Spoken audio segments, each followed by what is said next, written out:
More than 40,000 teenagers at the World Scout Jamboree contended with a comedy of errors at the event held in Busan, South Korea, from scorching temperatures and overflowing trash to filthy toilets and bug-infested fields. But eventually, it was the prospect of a looming typhoon that forced everyone to leave the jinxed gathering. Organisers were left red-faced as planning documents showed that even without the challenges posed by a heatwave and typhoon, the Jamboree was marred by unheeded warnings and insufficient preparation. After leaving the campsite, scouts moved on to different cities and different activities, like this group from Costa Rica, led by Stephanie Johnson, which ended up learning K-pop dances. So as scouts there at the beginning, they were a little bit sad because they were having a really nice time in Saimangung, knowing about every other country that was next to them. But they were also really happy to continue the program here in Seoul. Yet more bad luck befell the event when one of the buses evacuating Swiss scouts from the campsite crashed, sending 2 scouts and 5 locals to hospital, according to South Korea's Yonhap news agency.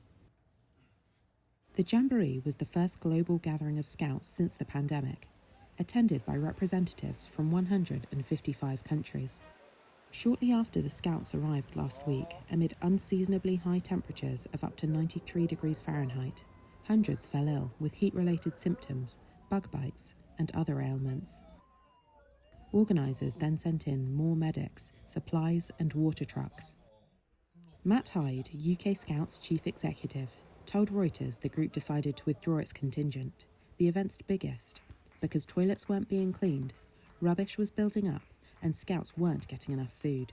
We wanted them to have a normal Jamboree experience, but of course from our point of view, it wasn't safe enough for them to do that.